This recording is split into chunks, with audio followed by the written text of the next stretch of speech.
झाला सुरुवात आहे. हो, good evening. Good evening. Yes, very good evening. आता पहिला प्रश्न तुम्हाला सर्वांना एक आहे की जो आपण टेन्सेसचा अभ्यास पूर्ण केलेला आहे, the tenses, the part of tenses which we have completed, तर त्याबद्दल काही शंका असेल तर मला म्हणजे बोलून दाखवा किंवा विचारा. नाही तर मला पुढे शुड आणि कुड आणि माईटचा अभ्यास होता आपल्याला पूर्ण करायचा आहे. तर आता कोणाला काही शंका आहे का बरं? मनामध्ये काही शंका असेल तर विचारा, नाही तर पुढे जाऊया आपण. या Sanyogita madam, Sunanda madam, Aarti madam, Saroj madam, Jayashree madam, बोला. Raj, Sangeeta ma'am, Surekha ma'am, Tejaswi ma'am, Vidya ma'am, Tejashree ma'am, सगळ्यांची नावं घेतली. बर, काही समजा आता जर सुद्धा प्रश्न नसेल विचारायचा तर मला फोनवरती पण कधी पण विचारा. डोंट वरी, मी तुम्हाला काही प्रॉब्लेम असेल, काही शंका असेल तर पूर्ण करेन. सो लेट स्टार्ट नाव. सुरुवात करू आपण बरं का. या ठिकाणी आपण जे 12 काळ घेतले त्या 12 काळांविषयी आपण विविध प्रकारचा अभ्यास घेतलेला आहे. आणि हे 12 काळ आपण जास्तीत जास्त व्यवहारामध्ये वापरतो. त्यातल्या त्यात सर्वात पहिला वापरतो आपण साधा वर्तमान काळ, जो व्यवहारामध्ये खूप वेळा बोलला जातो. त्यानंतर साधा भूतकाळ वापरतो आपण बऱ्याचदा होऊन गेलेल्या गोष्टींबद्दल. भविष्यकाळ आपण काहीतरी पुढचं होणाऱ्या गोष्टींबद्दल, पुढचं प्लॅनिंग आहे, पुढचं प्लॅनिंग, उद्याचं प्लॅनिंग, ते आपण भविष्यकाळ असतं. त्यानंतर आपल्याला चालू काळ म्हणजे आता जे काय घडतंय, अवस्था चालू आहे, त्याबद्दल बोलताना आपण चालू वर्तमान काळ वापरतो, चालू काळ वापरतो. होऊन गेलेलं आहे आणि जे होऊन जात होतं आता नाहीये, पण जे भविष्य काळामध्ये चालू होतं भूतकाळामध्ये, तो चालू भूतकाळ असतो. किंवा मग एखादी अवस्था अंदाजच चालू आहे, तो चालू भविष्यकाळ असतो. नुकतीच कृती संपलेली आहे, तो पूर्ण वर्तमान काळ असतो. तर एखादी कृती खूप दिवसांपूर्वी, खूप काळांपूर्वी पूर्ण झालेली आहे, तो पूर्ण भूतकाळ असतो. अंदाजामध्ये एखादी कृती पूर्ण होऊन गेलेली आहे, पण अंदाज आहे नक्की माहीत नाहीये, तो पूर्ण भविष्यकाळ असतो. एखादी घटना, एखादी कृती केव्हा तरी भूतकाळात चालू झाली होती आणि अजूनही चालू आहे, तो चालू पूर्ण वर्तमान काळ असतो. त्याचप्रमाणे भूतकाळात केव्हा तरी कृती सुरू झाली होती आणि ती अजूनही ती भूतकाळामध्ये ती चालू होती आणि काही अंतराने संपली, काही कालावधी गेला आणि संपली, आता चालू नाहीये, तर चालू भूतकाळ, चालू पूर्ण भूतकाळ. आणि एखादी कृती चालू झाली आणि संपली असा चालू अवस्थेत अंदाज बांधला जातो, तो चालू पूर्ण भविष्यकाळ. असं थोडक्यामध्ये हे एक्सप्लेनेशन आहे 12 काळांचं. मग 12 काळांनंतर आता जे येतात मदत करायला वाक्यांना, त्यांचं नाव आहे सहाय्यकारी क्रियापदे, म्हणजेच मॉडल ऑक्झलरीज. जे सहाय्यकारी क्रियापदं सारखीच असतात काळांसारखी, फक्त वेगवेगळ्या वाक्य बनवण्यासाठी ते आपल्याला मदत करतात. मग त्यामध्ये आपण should, should have, should be, should have been, should have to, should had to, अशा प्रकारची सहाय्यकारी क्रियापदे वापरतो. तर आज आपण त्यांचा थोडक्यात अभ्यास करू. नाही काही कळलं तुम्हाला तर मला मेसेज करत जावा. काही शंका असेल, काही प्रश्न असेल, नाही फोन केला तरी मेसेज करा, तुमच्या प्रत्येकाचं मी उत्तर देईन. ओके, चला आपण आता सुरुवात करतोय. या ठिकाणी ते आहे should. Here are clear and compact formulas, म्हणजे सूत्र थोडक्यात इथे दाखवलेले आहेत. तर सर्वात पहिलं आपण जे 12 काळानंतर घेतलं होतं ते म्हणजे शुड. शुड म्हणजे सल्ला किंवा अपेक्षा. एखाद्याला आपण सल्ला देत असेल किंवा एखाद्याकडून आपण अपेक्षा करत असेल तर कर्त्यानंतर शुडचा वापर होतो. आता आपल्याला माहिती आहे एकूण 9 कर्ते असतात, त्यातला कुठला तरी कर्ता पहिला येणारच आहे ऑब्व्हियसली, आणि त्यानंतर शुड. आणि एक सांगड लक्षात घालायची, लक्षात घ्यायचे, ते म्हणजे सहाय्यकारी क्रियापद जे आहे त्याच्या जोडीला लगेच क्रियापदाचं रूप यायला पाहिजे. म्हणजे करता जर I, we, you, they, he, she, it, singular, plural कोणतरी एक येईल. त्यानंतर शुड येईल आणि शुड नंतर 100% कुठलं तरी एक रूप काळांचं येणार आहे, क्रियापदाचं येणार आहे. मग ते कधी पहिला असेल, कधी दुसरा असेल, कधी कधी तिसरा असेल, कधी चौथा असेल. फक्त त्या सहाय्यकारी क्रियापदाच्या जोडीला क्रियापदाचं कुठलं रूप वापरताय याच्यावरून सगळं ठरतं की तुमचं वाक्य ग्रॅमॅटिकली बरोबर आहे का चूक आहे. म्हणजे या ठिकाणी फॉर्म्युला दिलाय बघा शुडचा. ऍडवाइस किंवा ड्युटी म्हणजे ऍडवाइस किंवा सजेशन, एक्सपेक्टेशन असं जर असेल, सल्ला किंवा अपेक्षा, तर शुडचा वापर केला जातो. फॉर्म्युला खाली दिलेला आहे बघा. Subject plus should plus V1 म्हणजे बेस फॉर्म. बेस फॉर्मला V1 म्हटलं तरी चालतं, म्हणजेच क्रियापदाचं पहिलं रूप. आता तुमच्या एक लक्षात आलेलं आहे की इंग्रजीमध्ये क्रियापदांची 4 रूपं असतात. पहिलं, दुसरं, तिसरं, चौथं. आणि अशी क्रियापदे जवळपास 35-40 हजार क्रियापदे आहेत. मग ते सगळे तर काय पाठ होत नाहीत. त्याच्यामुळे त्यांची तयारी आपण कमीत कमी 500 ते 1000 दैनंदिन जीवनामध्ये लागतील असे पक्के करून घ्यायचे. आणि त्याच्याबद्दल मी आपण आता तुम्हाला सांगणार आहे, तो अभ्यास सुरुवात करायचा आहे. तर ही व्होकॅब्युलरी जी असते म्हणजे विविध वेगवेगळ्या प्रकारचे शब्दकोश, ज्याला व्होकॅब्युलरी म्हणतो आपण, ते तुम्हाला नंतर एकदा का तुम्हाला इंग्लिश जमायला लागलं की मग तुम्ही व्होकॅब्युलरी वाढवू शकता, शब्दकोश, शब्दसंग्रह वाढवू शकता, मग नंतर फ्लुएन्सी होते. पण आता पहिली तुमची अवस्था काय, तर तुम्हाला इंग्रजी ग्रॅमॅटिकली परफेक्ट बोलता आलं पाहिजे. आणि मग दुसरा टप्पा आहे शब्दसंग्रह, शब्दकोश. हे तुम्हाला मी जाता सांगेन की म्हणजे क्लास संपताना सांगेन की याचा पुढे तुम्ही कशा प्रकारे व्होकॅब्युलरी वाढवायची. आता बरेच आपण सेलिब्रिटी लोक बघतो आपण, ते इंग्लिश बोलताना काहीतरी वेगवेगळी वाक्य वापरतात, अवघड वाक्य वापरतात, मोठी वापरतात. यांना म्हणतात व्होकॅब्युलरी. म्हणजे अर्थ असतो वेगळा किंवा कधी कधी अर्थ असतो साधा, पण तो व्होकॅब्युलरीमुळे असं काय बोलला जातो की समोरच्या असं वाटतं अरे बापरे, हे असं आपल्याला कधी जमणार. पण त्यासाठी सुरुवातीला बेसिक, एकदा का तुम्हाला क्रियापदांची रूपं 500-1000 आणि ग्रॅमॅटिकल सेंटेन्सेस एकदा बनवायला जमली की मग पुढची व्होकॅब्युलरी आरामात येते. त्याच्याकडे गडबड नाही करायची. कुठल्याही गोष्टीला वेळ द्यावा लागतो. म्हणजे उदाहरणार्थ आपण जर समजा एखादं रोपटं लावलं ना, तर त्या रोपट्याला पानं, फुलं यायला 100% वेळ लागतो. तो नैसर्गिक आहे. तुम्ही जर ओढून ताडून जर ते झाड वाढवायचा प्रयत्न केला तर ते तुटेल, नष्ट होईल ते. त्याला रितसर जो वेळ लागणार आहे तो 100% लागणार आहे. फक्त आपण त्याचं संगोपन करणे, त्याची निगा राखणे हे गरजेचं आहे. म्हणजे आपोआप त्यानंतर ते झाड मोठं होतं, त्याला फुलं येतात.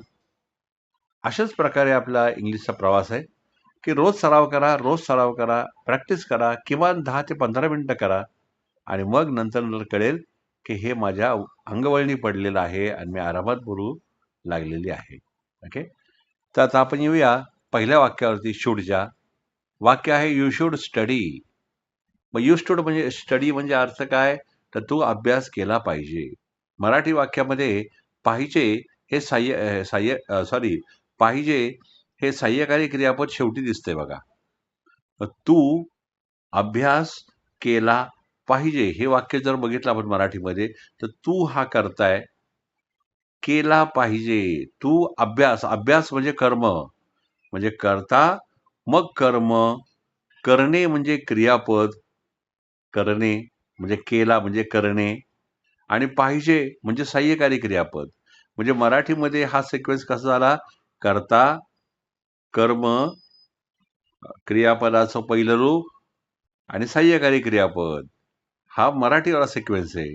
पण इंग्लिशमध्ये असा नाही. इंग्लिशमध्ये काय, यू शुड स्टडी. यू हा करता की लगेच शुड हे सहाय्यकारी क्रियापद आणि स्टडी हे क्रियापदाचं पहिलं रूप.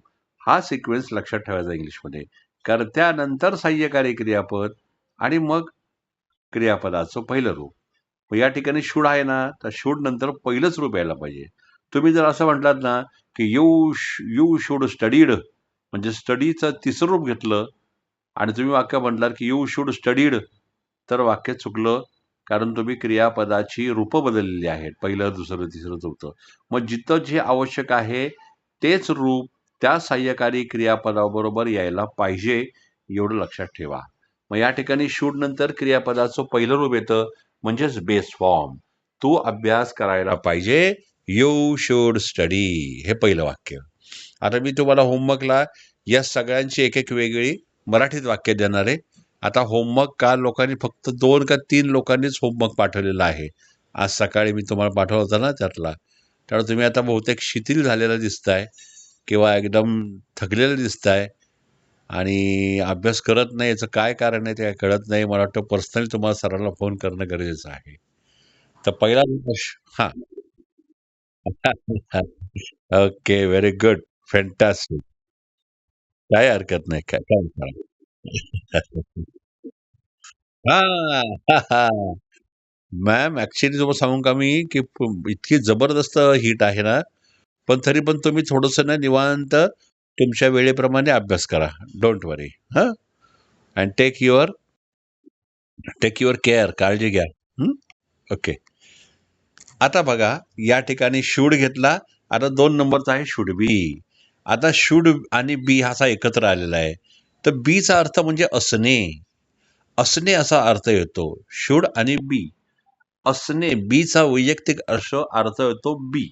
आता हा असणे कसा असतो तो बघा. इथे म्हटलंय शुड बीच्या खाली एक्सपेक्टेशन, अपेक्षा, प्रोबॅबिलिटी किंवा एखादी अंदाज, सजेशन, म्हणजे ज्याला म्हणतो ना आपण सल्ला किंवा अपेक्षा, सल्ला, सजेशन, सल्ला, अशा प्रकारच्या वाक्यांमध्ये शुड बीचा वापर झालेला दिसतो.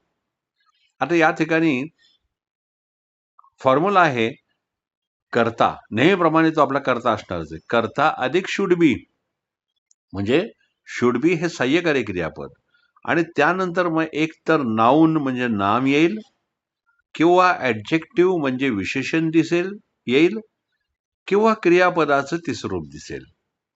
आता एका वाक्यामध्ये हे 3 प्रकार कसे येतात हे थोडक्यामध्ये आपण बघूया बरं का. एक्झाम्पल 2 आहेत, आपण 3 बघूया. पहिलं उदाहरण आहे, ही शुड बी हॅपी. तो आनंदी असायला पाहिजे. बघा, असणे म्हणून बीचा वापर झाला. पण वाक्याचा सिक्वेन्स काय बघा. ही म्हणजे कर्ता, शुड बी म्हणजे सहाय्यकारी क्रियापद आणि हॅप्पी म्हणजे विशेषण. ऍडजेक्टिव्ह म्हणजे विशेषण. मग तुम्ही म्हणला ही शुड बी हॅपी, तो आनंदी असायला पाहिजे. आता त्याच्या खाली एक दुसरं वाक्य आहे, शी शुड बी सिलेक्टेड. आता इथे सिक्वेन्स काय बघा. शी म्हणजे कर्ता, शुड बी म्हणजे सहाय्यकारी क्रियापद आणि सिलेक्टेड म्हणजे सिलेक्ट हे क्रियापदाचं तिसरं रूप आहे, म्हणून सिलेक्टला ईडी लागलाय. सिलेक्टेड या वाक्याला म्हणतात पॅसिव्ह व्हॉइस. म्हणजे ऍक्टिव्ह व्हॉइस आणि पॅसिव्ह व्हॉइस आपल्याला लवकरच सुरू करणार आपण उद्या 2-3 दिवसामध्ये. कर्तरी प्रयोग आणि कर्मणी प्रयोग, ती वाक्य कशी असतात हे कळेल आपल्याला. मग हा प्रकार जो आहे हा पॅसिव्ह कर्तरी प्रयोगचा वाक्य आहे. मग हे वाक्य कसं होईल बरं मराठीमध्ये. शी शुड बी सिलेक्टेड, तर तिची निवड केली गेली पाहिजे. तिची निवड केली गेली पाहिजे. मग केली गेली पाहिजे असा प्रकारचं वाक्य आहे. मग शुड बी नंतर क्रियापदाचं तिसरं रूप आहे. म्हणजे आपण वाक्य काय बघितलं पहिलं, ही शुड बी हॅपी, म्हणजे हॅपी हे विशेषण. पहिलं वाक्य, तो आनंदी असायला पाहिजे आणि तिची निवड केली गेली पाहिजे, हे दुसरं वाक्य आहे क्रियापदाचं तिसरं रूप. आणि जर समजा नामाचा वापर झाला, कारण आपण ऍडजेक्टिव्ह बघितला, V3 बघितला. आता नाऊन प्रमाणे नाऊन घ्यायचं म्हटलं तर असं पण होईल, ही शुड बी आनंद. बघा, आनंद नाव घेऊ आपण. आनंद, ANAND, आनंद. आता ह्याचा अर्थ काय झाला. आनंद हे नाम आहे म्हणजे नाऊन, मग तो आनंद असला पाहिजे किंवा एखादं नाव बोललो आपण, तो राम असला पाहिजे. म्हणजे एखादा व्यक्ती आपण त्याला थोडक्यात ओळखलाय, पण थोडंसं कन्फ्युजन आहे किंवा खूप दिवसांनी आपण त्याला बघतोय आणि आपण त्याला ओळखण्याचा प्रयत्न करतोय, तो राम असायला पाहिजे. तो राम असला पाहिजे. कारण मी त्याला खूप दिवसांविषयी भेटलो होतो. दिवसांपूर्वी भेटलो होतो. मग ते म्हणणार, "ही शुड बी राम." अशा प्रकारची 3 वाक्य आपण बघितली. एक तर ही शुड बी राम म्हणजे नाऊन म्हणजे नामाचा वापर झाला. दुसरं ही शुड बी हॅपी, तो आनंदी असला पाहिजे, इथं विशेषण. आणि तिसरं शी शुड बी सिलेक्टेड, तिची निवड केली गेली पाहिजे, म्हणजे क्रियापदाचं तिसरं रूप. आता ऍक्टिव्ह आणि पॅसिव्हची मी तुम्हाला आठवण करून दिली आहे, ते 2 दिवसात चालू करू आपण. त्याच्यामध्ये तुम्हाला अजून एक क्लिअर होईल, म्हणजे कर्तरी प्रयोग आणि कर्मणी प्रयोग, ज्याला इंग्लिशमध्ये ऍक्टिव्ह व्हॉइस आणि पॅसिव्ह व्हॉइसची वाक्य कशी असतात. म्हणजे दोन्हीही एकासारखेच आहेत, दोन्ही महत्वाचे आहेत. कर्तरी प्रयोग म्हणजे काय, तर कर्त्याने सुरू होणारी वाक्य. वाक्यामध्ये अर्थच दडलेला आहे, वाक्यामध्ये अर्थ दडलेला आहे. कर्तरी प्रयोग म्हणजे ऍक्टिव्ह व्हॉइस, कर्त्याने सुरू होणारी वाक्य. मग कर्ते कुठले? 9 पैकी एक. मग 9 ने सुरू राहणारे, मग 9 पैकी कुठला एक कर्ता असेल, मग पुढे सहाय्यकारी क्रियापद असेल, मग क्रियापदाचं पहिलं रूप असेल, ते झालं ऍक्टिव्ह व्हॉइस. आणि पॅसिव्ह व्हॉइस मध्ये काय होतं, तर कर्त्याने वाक्य सुरू होत नाही, कर्माने वाक्य सुरू होतं, ऑब्जेक्ट. मग पहिल्यांदा ऑब्जेक्ट, मग नंतर सहाय्यकारी क्रियापद, मग क्रियापदाचं बऱ्याचदा तिसरंच रूप असतं ते, आणि मग शेवटी असेल तर तो कर्ता. नाही कळलं, डोंट वरी, मी 2 दिवसात तुम्हाला ते शिकवणार आहे. ऍक्टिव्ह व्हॉइस आणि पॅसिव्ह व्हॉइस म्हणजे दोन्हींचा अर्थ जबरदस्त सारखाच आहे. पण एकदा का ते कळलं की छान वापरता येईल. ते आपण परवा बघूया, डोंट वरी. या ठिकाणी शुड झाला, शुड बी झाला. तिसरा आहे शुड हॅव. शुड हॅव म्हणजे पास्ट रिग्रेट किंवा मिस्ड ड्युटी. म्हणजे एखादं ज्याला म्हणतो ना आपण, की कर्तव्य आपण एखादं चुकवलेलं आहे, किंवा पश्चाताप, भूतकाळातील पश्चाताप, याबद्दल बोलायचं असेल तर शुड हॅव या सहाय्यकारी क्रियापदाचा वापर कर्त्याच्या नंतर होतो. मग फॉर्म्युला काय म्हणतो बघा, सब्जेक्ट म्हणजे कर्ता अधिक शुड हॅव अधिक क्रियापदाचे तिसरे रूप. हे लक्षात ठेवायचंय की कर्त्यानंतर शुड, मग नुसता शुड आहे म्हणून क्रियापदाचं पहिलं रूप. त्यानंतर आपण शुड बी बघितला, तिथे 3 प्रकार होते. एक तर कर्त्यानंतर शुड बी, मग शुड बी नंतर एकतर नावाचा वापर झालेला दिसेल, किंवा विशेषणाचा वापर झालेला दिसेल, किंवा ते वाक्य पॅसिव्ह व्हॉइसचं असेल तर क्रियापदाचं तिसरं रूप वापरलेलं दिसेल. आणि आता आपण शुड हॅवचा अर्थ बघतोय. इथे कर्ता अधिक शुड हॅव अधिक क्रियापदाचे तिसरे रूप. आता या ठिकाणी आपण वाक्य बघूया. यू शुड हॅव कॉल्ड मी. अर्थ बघा काय, अर्थ बघायला. यू शुड हॅव कॉल्ड मी म्हणजे तू मला फोन करायला पाहिजे होता, याचा अर्थ केलेला नाही. म्हणजे कुठेतरी खंत आहे, पश्चाताप आहे, राग आहे, रिग्रेट आहे, काहीतरी आहे. मग तुम्ही म्हटलं की you should have called me, तू मला फोन करायला पाहिजे होता. मग या ठिकाणी शुड हॅव नंतर कॉलला ईडी लागलेला आहे, म्हणजे क्रियापदाचं तिसरं रूप. ओके. हे जर वाक्य नुसतं शुडवाला असतं तर वाक्य झालं असतं यू शुड कॉल मी. मग शुड नंतर कॉलला ईडी नसता लागला, फक्त पहिलं रूप आलं असतं आणि ते वाक्य झालं असतं यू शुड कॉल मी, तुम्हाला फोन करायला पाहिजे. बघा 2 प्रकारची वाक्य झाली. नुसता शुड घेऊन तुम्हाला फोन करायला पाहिजे, आणि शुड हॅव घेऊन तुम्हाला फोन करायला पाहिजे होता. अशी 2 वाक्य तयार झालेली आहेत. असा हा शुड हॅव. मग should, should be, should have, आणि चौथा आहे शुड हॅव बीन. आता शुड हॅव बीनचा वापर कसा होतो बघा. आता काय करायचं, मी तुम्हाला हे सगळे स्क्रीनशॉट आपल्या ग्रुपवरती पाठवतो. नीट निवांत बघा, अभ्यास करा, थोडा वेळ काढा आणि मग हे वाचताना जर काही शंका आली तर SMS करा. काय शंका असेल तर बोला, म्हणजे मी तुम्हाला उत्तर पण देईन. आताच फक्त समजून घ्या बघा. शुड हॅव बीनचा कधी वापर केलाय? पास्ट एक्सपेक्टेशन, अपेक्षा, भूतकाळातील अपेक्षा, नॉट फिल्ड, जी पूर्ण झालेली नाही. बघा, पास्ट एक्सपेक्टेशन नॉट फुलफिल्ड. मग इथे करता या ठिकाणी फॉर्म्युला काय म्हणतो? Subject plus should have been. आता शुड हॅव बीन नंतर एक तर नामाचा वापर होईल, म्हणजे नाऊन. नाऊन नसेल तर ॲडजेक्टिव्हचा वापर झालेला असेल, म्हणजे विशेषणाचा वापर झालेला असेल. नाही तर क्रियापदाचं तिसरं रूप आलेलं दिसेल, आणि नसेल तर मग क्रियापदाचं चौथं रूप आलेलं दिसेल. म्हणजे 4 प्रकारची सहाय्यकारी क्रियापदे म्हणा किंवा नाम, विशेषण, क्रियापदाचं तिसरं रूप, क्रियापदाचं चौथं रूप, म्हणजे या फॉर्म्युलामध्ये शुड हॅव बीनच्या आधारे 4 प्रकारची वाक्य होऊ शकतात.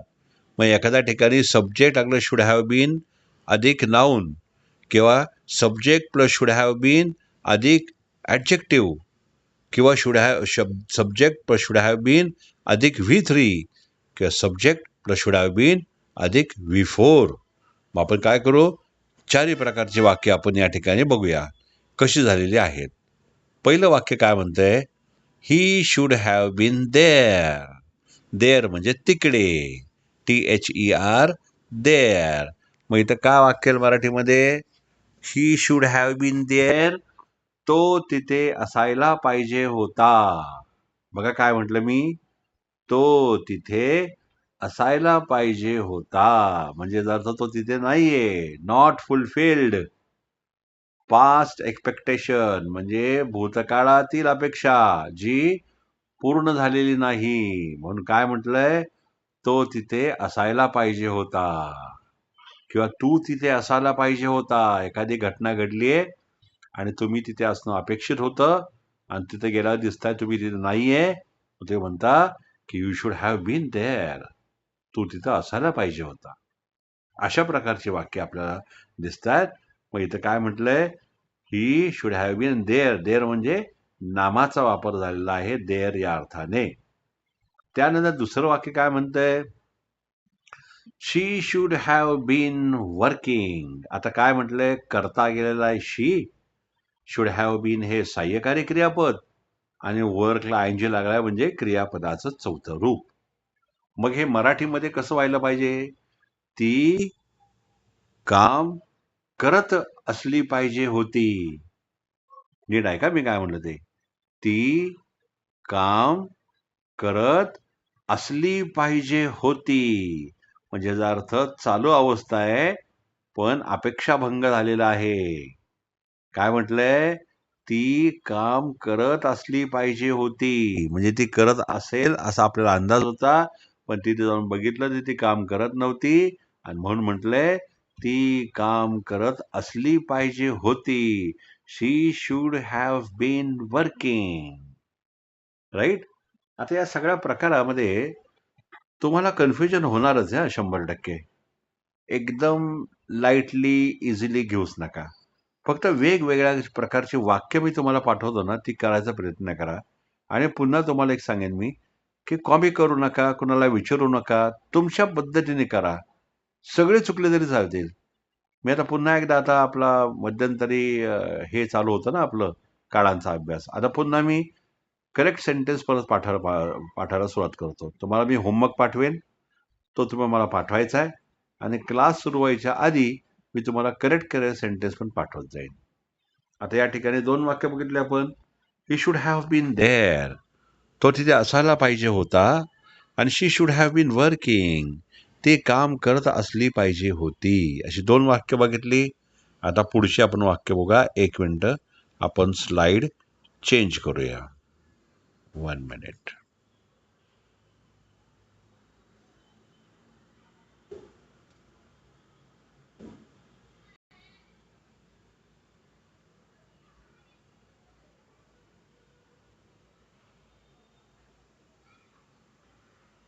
हा, मग ती दोनच वाक्य होती आपण बघितलेली. ते एक होतं he should have been there, तो तिथे असायला पाहिजे होता, नामाचा वापर झाला होता.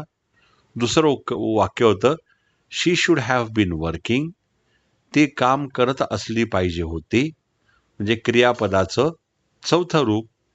त्यानंतर क्रियापदाचं तिसरं रूप जे मगाशी आपण बघितलं सिलेक्टचा थर्ड फॉर्म सिलेक्टेड. मग हे वाक्य असं होऊ शकतं तिची निवड केली गेली पाहिजे होती. तिसरं वाक्य बरं का, क्रियापदाचं तिसरं रूप आलं येते. चौथं बघितलं बघायची आपण, तिची निवड केली गेली पाहिजे होती. She should have bin selected. म्हणजे बघा, आपण नामाचा वापर पण बघितला, क्रियापदाच्या चौथ्या रूपाचा पण वापर बघितला, क्रियापदाच्या तिसऱ्या रूपाचा पण वापर बघितला, आणि आता एक राहिले म्हणजे ॲडजेक्टिव्ह, विशेषणाचा. म्हणजे 4 वाक्य आपण बघतोय. मग हे तिसरं वाक्य असं, ती सुंदर असली पाहिजे होती. बघा वाक्य काय, ती सुंदर असली पाहिजे होती. She should have bin beautiful. बोला. नाही नाही, पहिलं जे आहे ना मॅम, हॅलो ऐका, जे आधीची स्लाइड आहेत ना 4 वाक्य शुड हॅव बीन वाली, तर स्लाइड मी बदललंय, फक्त मागच्या 4 वाक्यांना बोलतोय मी, ज्यामध्ये आपण 4 वाक्य घेतोय. नाम, विशेषण, क्रियापदाचं तिसरं रूप आणि क्रियापदाचं चौथं रूप, ते सांगतोय मी तुम्हाला. ओके. हा, मग आता मी शुड हॅव टू ला जाणार आहे, पण पहिलं ती 4 वाक्य क्लिअर करून घेतो. ठीक आहे. आता आपण येऊया should have to. Should have to, 2 मिनिटं जरा.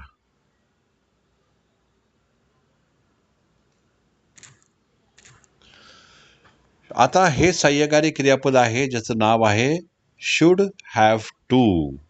म्हणजे शुड पण, हॅव पण आणि पुढे टू पण. मग याचा अर्थ काय होतो, तर आपण खाली फॉर्म्युला पहिला बघू आपण. सब्जेक्ट म्हणजे कर्ता अधिक should have to. Should have to अर्थ वाक्यामध्ये कळेल आपल्याला. शुड हॅव टू अधिक क्रियापदाचं पहिलं रूप म्हणजे बेस फॉर्म, म्हणजेच क्रियापदाचं पहिलं रूप.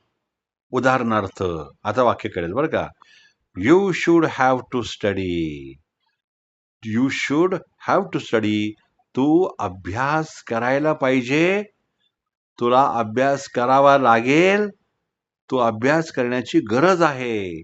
म्हणजे जवळपास एक प्रकारचं कंपल्शन या वाक्यामध्ये दिसतंय. तुला अभ्यास करावा लागेल किंवा तुला अभ्यास करण्याची गरज आहे किंवा तू अभ्यास केला पाहिजे. या तिन्ही वाक्यामध्ये जर कंपल्शन दिसत असेल, सक्ती दिसत असेल, तर म्हणायचं you should have to study. म्हणजे उदाहरणार्थ परीक्षा जवळ आलेली आहे आणि तू अजूनही सिरियस नाहीयेस, आणि जर तू आता निर्णय नाही घेतला तर 100% तुला या परीक्षेमध्ये कमी मार्क मिळतील किंवा अपयश येईल. तेव्हा हे वाक्य बोललं जातं, you should have to study now. तू आता अभ्यास करायला पाहिजे. असा हा शुड हॅव टू. मग तुम्ही यू मस्ट हॅव टू तुमच्या भावनेप्रमाणे, खूप तुम्हाला सिरियस बोलायचंय, कंपल्शन एकदम स्ट्रॉंग आहे, तर मस्ट हॅव टू. पण आधी जमलिंग करू नका, शुड हॅव टूच म्हणा. You should have to study, तू अभ्यास करायला पाहिजे. आता तू अभ्यास करायला पाहिजे म्हणताना you should have to study. मग हॅव टू जो आहे ना, शुड हॅव टू, इथं टू आलेला आहे. म्हणजे नियम असा आहे ग्रामरमध्ये की सहाय्यकारी क्रियापदांच्या शेवटी जर टू आलेला असेल तर 99% क्रियापदाचं पहिलंच रूप यायला पाहिजे. आता बघा, म्हणजे करता अधिक शुड हॅव टू की लगेच डोळे झाकून क्रियापदाचं पहिलंच रूप यायला पाहिजे, आणि म्हणून तो अभ्यास करायला पाहिजे. आता अजून एक तुम्हाला सांगायचंय, मी सांगत असतो ना तुम्हाला, तर हे सगळं आता डोक्यामध्ये सगळं आहे, पण तुम्हाला हे तुम्ही ऐकत असताना तुम्हाला थोडीशी गडबड होणारच आहे. मध्येच माणसाचं मन कुठेतरी दुसरीकडे जातं, मध्येच कुठलातरी विचार येतो. लेक्चर चालू असतं. पण प्रत्येक व्यक्ती पटकन कुठेतरी कन्फ्यूज होतो. अनेक वेगळ्या तरी विचारात जातो आणि मग माणसाला ते मिस होतं आणि परत जेव्हा माणूस ट्रॅकवर येतो, तर कळतं अरे सर काहीतरी सांगत होते आणि आपल्या लक्षच नव्हतं. मग तुम्ही परत कंटिन्यू करता. त्याच्यामुळे हे जे रेकॉर्डिंग सेशन्स आहेत ना, हे 2 वेळा, 3 वेळा नीट ऐकलं ना, की तुम्हाला अजून क्लिअर होईल. म्हणजे तुम्हाला मिस झालेलं पण पुन्हा. म्हणून लक्षात घ्या, हे जे मी रेकॉर्डिंग पाठवतो ना, हे आवर्जून 2 ते 3 वेळा ऐकाच. जेणेकरून तुमचे हे सहाय्यकारी क्रियापद एकदम पक्के होतील. असं माझं मत आहे. कारण मागील 25 वर्ष मी हे शिकवतोय. त्याच्यामुळे तुम्हाला 100% कळेल. फक्त 2 ते 3 वेळा ऐकाच तुम्ही आणि असं ऐका, की मस्तपैकी फोकस होऊन, मन लावून ऐका. जेणेकरून कळेल आणि लक्षात येईल. ओके? चला.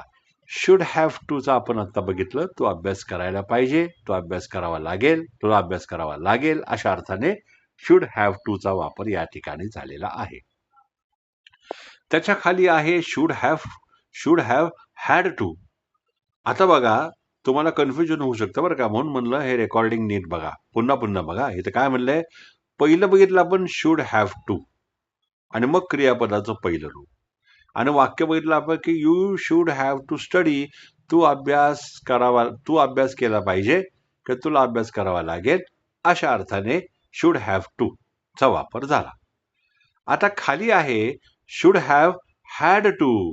म्हणजे शुड नंतर हॅव पण आलाय, हॅड पण आलाय आणि टू पण आलाय. मग 100% मगाशी म्हटल्याप्रमाणे या फॉर्म्युलामध्ये शुड हॅव हॅड टू की लगेच डोळे झाकून 99% क्रियापदाचं पहिलं रूपच यायला पाहिजे.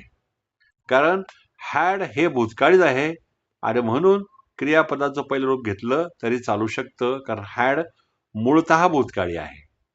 मग या एक्झाम्पलमध्ये एक वाक्य दिलं बघा, you should have had to study. मग आता वाक्य काय झालं बघा, तू अभ्यास करायला पाहिजे होता. तू अभ्यास करायला पाहिजे होता. You should have had to study. मग या ठिकाणची वाक्य फिरतात कशी बघा. तुझ्याकडून अभ्यास केला गेला पाहिजे होता. You should have had to study. किंवा तू अभ्यास करायला पाहिजे होता. भूतकाळी वाक्य झालं आता. मग you should have had to study. कारण या ठिकाणी हॅडचा वापर झालाय म्हणून ते भूतकाळी झालं. आणि वरती शुड हॅव टू म्हणजे या ठिकाणी सल्ला दिलेला आहे. You should have to study. तो अभ्यास करायला पाहिजे. आणि you should have had to study. तू अभ्यास करायला पाहिजे होता. म्हणून you should have had to study. बऱ्याच वेळा ना वाक्य आहेत ना एकामेकाशी गुंतलेली असतात. म्हणजे कधी कधी 2-3 प्रकारची वाक्य सारखीच असतात. एखादा म्हणेल एक प्रकारे म्हणजे यू शुड हॅव स्टडीड. एखादं म्हणेल you should have had to study. हे सगळे एकामेकाशी गुंतलेली आहेत. काळ एकामेकाशीच गुंफलेला आहे. त्याच्यामुळे एखादा व्यक्ती या प्रकारे बोलेल का एखादा व्यक्ती त्या प्रकारे बोलेल, पण वाक्य ग्रॅमॅटिकली बरोबर असतं. म्हणून you should have to study म्हणजे तू अभ्यास करायला पाहिजे आणि you should have had to study तू अभ्यास करायला पाहिजे होता असा त्याचा अर्थ आहे. ह्याची वाक्य मी तुम्हाला पाठवतो म्हणजे तुम्हाला सराव करता येईल. आता यानंतर आपण शुडचा जो आता फॅमिली बघितली अख्खी शुडची फॅमिली, त्यामध्ये should, should have, should be, should have been, should have to, should have had to. म्हणजे एकाच फॅमिलीमधले 5 जण आपण बघितले. एका शुडच्या फॅमिलीमधले 5 जण बघितले. ते कोण कोण होते पुन्हा सांगतो. Should, should have, should be, should have been, should have to, should have had to. 5 नाही 6 लोक. म्हणजे एका शुडच्या फॅमिलीमधले 6 जण आपण बघितलेले आहेत. त्याच्यामुळे शुड चांगला पक्का होईल तुमचा. फक्त सांगतो तसं करा. 2दा किंवा 3दा छानपैकी हेडफोन लावा आणि छान ऐका म्हणजे तुम्हाला ही फॅमिली व्यवस्थित कळेल. त्यानंतर पुढे आहे, आता आपण कॅन घेतलाय. कॅन. कॅन म्हणजे काय? तर शकतो, शक्ती, शकते. एबिलिटी. एबिलिटीमध्ये क्षमता. परमिशन म्हणजे परमिशन किंवा पॉसिबिलिटी, शक्यता. तर या ठिकाणी क्षमता, त्यानंतर परमिशन म्हणजे परवानगी किंवा पॉसिबिलिटी म्हणजे शक्यता. या ठिकाणी आपल्याला 3 पैकी प्रकार या ठिकाणी बघायला मिळतात. मग फॉर्म्युला काय म्हणतो बघा. आता आपण शूड संपवलेला आहे. आता डोक्यातला शूड थोडासा बाजूला ठेवा. आता कॅन बद्दल बोलतो आपण. वाक्याच्या शेवटी शकतो, शक्ती, शकते, शकतात अशा प्रकारचा संदर्भ तुम्हाला दिसेल. आता या ठिकाणी फॉर्म्युला काय आहे? तर कर्ता अधिक कॅन अधिक क्रियापदाचे पहिले रूप. म्हणजे कर्ता कोणी 9 पैकी येईल, मग येईल कॅन आणि मग क्रियापदाचं पहिलं रूप. मग या ठिकाणी छोटं वाक्य आहे, आय कॅन स्विम म्हणजे मी पोहू शकतो. आता याचा अर्थ काय बरं? मी पोहू शकतो म्हणजे इथं काय, क्षमता म्हणजे मला पोहता येतं हे सांगायचंय. म्हणजे माझी एबिलिटी आहे. मी जरी पाण्यात उडी मारली तरी मी पोहू शकतो. याला म्हणायचं एबिलिटी, क्षमता. परमिशन कधी? तर वाक्य प्रश्नार्थी झालं तर. म्हणजे कसं, कॅन आय स्विम? मी पोहू शकतो का? अशी परवानगी जर मागायची झाली तर हे वाक्य प्रश्नार्थी होऊ शकतं. आणि हे फॉर्मॅलिटीमध्ये येतं. म्हणजे औपचारिकता. तुम्ही कुणाला तरी विचारताय की मी पोहू शकतो का? Can I swim? ते आलं परमिशन. आणि पॉसिबिलिटी, आय कॅन स्विम म्हणजे या ठिकाणी पॉसिबिलिटी, शक्यता. मला जमेल का नाही माहीत नाही, पण मी पोहू शकतो. बुडेल बिडेल हे नंतरची गोष्ट आहे. पॉसिबिलिटी इथं शक्यता आहे. आणि म्हणून तिसरं वाक्य सेम. म्हणजे अर्थ 3 आहेत, त्यातला कुठला तरी एक अर्थ आपण घ्यायचा असतो आणि तो आपल्याला माहीत असतो. त्याप्रमाणे त्याचा अर्थ घ्यायचा असतो. आय कॅन स्विम मग त्यापैकी एक अर्थ होईल, एक तर एबिलिटी किंवा पॉसिबिलिटी. आणि परमिशन म्हणलं तर ते वाक्य प्रश्नार्थी होईल, कॅन आय स्विम. तीनपैकी एक. आता कॅन सोपा आहे. कॅन एक प्रकारची शक्यता पण असते. कॅनच्या जवळ कधीतरी मे किंवा माईट पण असतो. कारण हे सगळे शक्यतासाठी कदाचित या अर्थाने पण वापरू शकतात. कॅन नंतर मे किंवा माईट. पण हा कॅन तुम्ही लक्षात ठेवा, एक तर एबिलिटी, पॉसिबिलिटी किंवा प्रश्नार्थी असेल तर परमिशन. या 3 प्रकारे कॅनचा वापर होऊ शकतो. आता पुढचा आहे कॅन बी. बी म्हणजे असणे. मगाशी मी तुम्हाला शुड बी होता ना, तसा कॅन बी. आता कॅन बीचा वापर कधी कधी होतो? तर एक तर पॉसिबिलिटी, जी आपण दुपारी वरती बघितली, पॉसिबिलिटी अधिक पॅसिव्ह. पॅसिव्ह अधिक जनरल ट्रुथ म्हणजे काय म्हणले, सर्वसाधारण सत्य. आणि पॅसिव्ह म्हणजे काय? तर कर्मणी प्रयोगामध्ये ज्या ठिकाणी क्रियापदाच्या तिसऱ्या रूपाचा वापर होऊ शकतो, जे मी तुम्हाला मगाशी बोललो की कर्तरी प्रयोग आणि कर्मणी प्रयोग. तर कर्मणी प्रयोगामध्ये म्हणजे पॅसिव्ह वाक्यमध्ये हा कॅन बीचा वापर झालेला दिसेल. तर आता खाली फॉर्म्युला काय म्हणतोय बघा. कर्ता अधिक कॅन बी, त्यानंतर एक तर नाम येईल म्हणजे नाऊन, नंतर मग ऍडजेक्टिव्ह म्हणजे विशेषण येईल, आणि त्यानंतर क्रियापदाचं तिसरं रूप येईल. या तिन्हीपैकी एक काहीतरी असेल, चौथं वगैरे इथे येत नाही. एकतर नाम येईल, विशेषण येईल किंवा क्रियापदाचं तिसरं रूप आलेलं दिसेल. आता इथे 2च उदाहरणं झालेली आहेत. आपण इथे तिसरं पण उदाहरण या ठिकाणी ऍड करूया, म्हणजे 3 वाक्य होतील. पहिलं वाक्य काय म्हणते? दिस कॅन बी डन. पहिलंच वाक्य आहे पॅसिव्ह आलं, म्हणजे धिस. त्यानंतर कॅन बी, धिस म्हणजे सब्जेक्ट, कॅन बी सहाय्यकारी क्रियापद, आणि डन म्हणजे क्रियापदाचं तिसरं रूप, म्हणजे डू डीड डन. तिसरं रूप आहे डन, म्हणजे हे केलं जाऊ शकतं असा अर्थ झाला. This can